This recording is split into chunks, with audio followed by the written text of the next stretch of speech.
Selamat sore teman-teman semua. Assalamualaikum warahmatullahi wabarakatuh. Salam sejahtera bagi kita semua.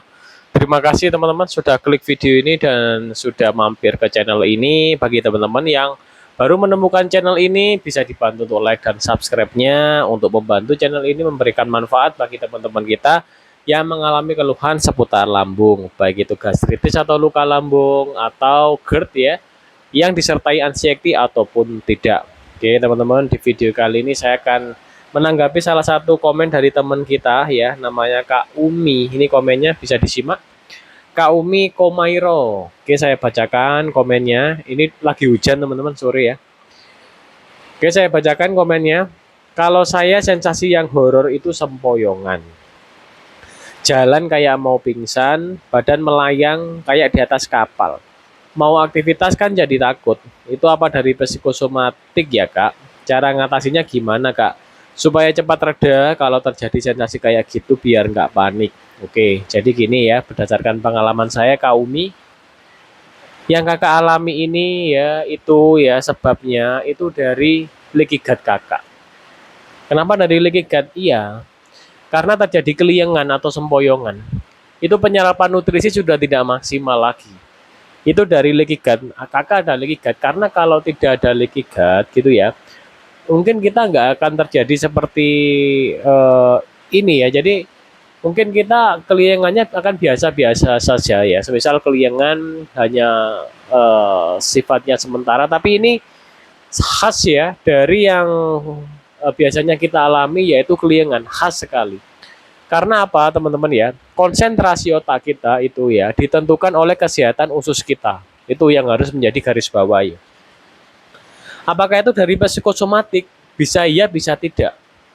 Kakak amati saja dirinya ya. Apakah sebelum terjadi hal ini ya, sebelum terjadi GERD yang disertai dengan anxiety, apakah ada trauma pikiran? Kalau tidak ada trauma pikiran ya, walaupun ada trauma pikiran, itu yang rusak nanti usus halusnya dulu atau pH asam lambungnya, sehingga berefek ke leaky gut juga karena apa, pola makan kita gitu ya. Kemudian psikosomatiknya ini trauma berat enggak? Kalau traumanya memang berat ya, itu psikosomatiknya berarti memang ada. Namun juga mendukung dengan pola makan juga. Jadi itu kakak yang bisa mengerti jawabannya kakak. Awal mula terkena ini tuh punya trauma berat nggak? Trauma kejadian berat nggak? Yang menyebabkan kita emosi berlebihan, kita mengalami ketakutan berlebihan, ada nggak? Kalau memang ada, itu harus kita reset ulang, itu harus kita terima, kemudian kita harus menjadi pribadi yang baru dalam artian kita harus bangkit dari keterpurukan itu, gitu ya. Namun kalau memang kecemasan kita atau tidak ada trauma yang terlalu dalam ya, karena kan umum ya ketika kita hidup kita mengalami suatu kecemasan, takut ini, takut itu memang umum karena itu sifat-sifat kekerdilan kita. Kakak coba amati dari pola makannya, gitu ya. Kemudian cara mengatasinya gini, jadi cara mengatasinya ini dari makanan dulu. Kalau dari pikiran, itu cara mengatasinya, pikiran kita tenangkan, kita harus sering diam. Diam dalam artian kita sering menenangkan pikiran kita. Walaupun kita aktivitas seperti ini, pikiran kita harus kita tenangkan. Dalam artian jangan sedih dan jangan takut. Ya, kita terima hari ini apa adanya. Itu diterima, disyukuri hari ini apa adanya. Itu kuncinya itu. Jangan menyesal dan jangan takut dengan masa depan, dan jangan menyesal dengan ini yang sudah kita laksanakan hari kemarin, gitu ya. Kemudian pola makan, kita ke pola makan ini penting sekali biar cepat pulih gitu ya. Hindari makanan yang menyebabkan inflamasi atau peradangan. Makanan apakah saja itu yang menyebabkan inflamasi atau peradangan? Yaitu segala jenis makanan yang digoreng dengan minyak sawit. Minyak sawit stop dulu. Oleh karena itu saya sekarang menggunakan minyak kelapa. Minyak kelapa saya ada di dalam teman-teman ya. Tadi tak bikin VT kemudian tak kembalikan. Kemudian segala jenis makanan yang tidak alami dalam artian ultra processed food. Tahu goreng, tempe goreng itu juga jangan dulu ya. Karena tahu tempe itu kebanyakan dari kedelai yang ini impor. Dia GMO, ada rekayasa genetik. Itu kalau bagi kita yang mengalami GERD yang disertai dengan kecemasan seperti Kak Umi ini ya, ada keliengannya, itu di stop Kak.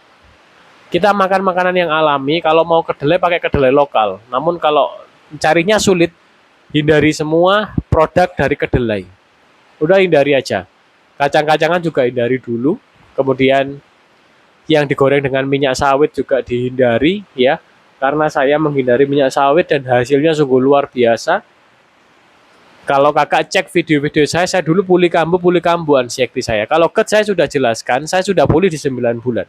Namun kecemasan saya hilang timbul karena apa? Saya masih mengkonsumsi makanan yang digoreng dengan minyak sawit.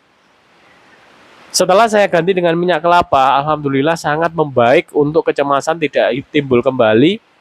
Kemudian saya toleransi dengan minyak sawit masuk, tapi minyak sawitnya harus baru. Dan yang digoreng harus ikan, telur. Itu teman-teman ya. Jangan konsumsi segala jenis yang dari tepung terigu Kak Umi, tidak boleh. Biskuit tidak boleh, roti tawar tidak boleh ya. Roti-rotian segala jenis tidak boleh, biskuit, kerupuk mie, bakso tidak boleh. Kalau mau bikin bakso bikin sendiri. Saya kemarin bikin bakso dengan ayam setengah kilo. Saya kasih bawang putih, merica, garam, saya kasih putih telur, kemudian saya kasih apa lagi ya, tepung kanji 2 sendok. Hasilnya sangat luar biasa. Mohon maaf nggak sempat saya bikin video karena sudah habis duluan baksonya. Oke seperti itu Kak Umi. Jadi aktivitasnya dibatasi dulu, jangan dipaksa. Karena saya dulu saat mengalami kecemasan seperti ini ya, kecemasan itu bukan kecemasan otak kita saja, tenaga kita hilang. Hilang kemana ya? Karena penyerapan nutrisi nggak maksimal. Kita nggak mengada-ngada. Kita itu kalau bercerita kepada orang yang tidak mengalami, mereka tidak akan paham. Namun kalau kita salah bercerita, semisal mohon maaf ya, kita bercerita kepada dokter yang belum pernah mengalami, itu juga akan salah paham. Karena nanti kita akan dikasih obat penenang, dirujuk ke psikiater, polijiwa. Padahal pemulihannya bukan gitu. Perbaiki pencernaan, konsentrasi otak kita akan membaik. Ini berdasarkan pengalaman saya. Oke itu Kak Umi, bisa dipahami. Kemudian konsumsi madu, karena madu itu mengandung enzim pencernaan. Saya menyarankan madu hitam pahit untuk konsumsinya. Kemudian konsumsi juga VCO, juga tidak apa-apa, ini lemak baik. Kemudian propolis juga, antiinflamasi, anti peradangan, dan probiotik.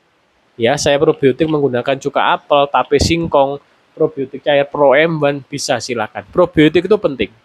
Ini madu hitam pahit, kalau saya taruh di botol kecil biar kalau mau kemana-mana, di mana saja, bisa minum kapan saja.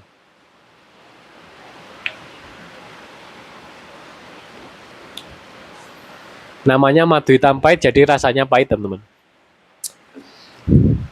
Wah pahit, ada manisnya sih sedikit.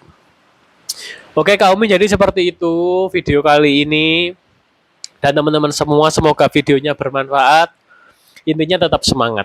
Cek video-video saya yang lain, barangkali bermanfaat. Jaga pola makan, jaga pola pikir, pola aktivitas, pola istirahat, akan membaik GERD anxiety kita atau gastritis kita. Oke teman-teman, sekian dari saya. Jumpa lagi di video-video berikutnya. Wassalamualaikum warahmatullahi wabarakatuh. Salam sejahtera bagi kita semua.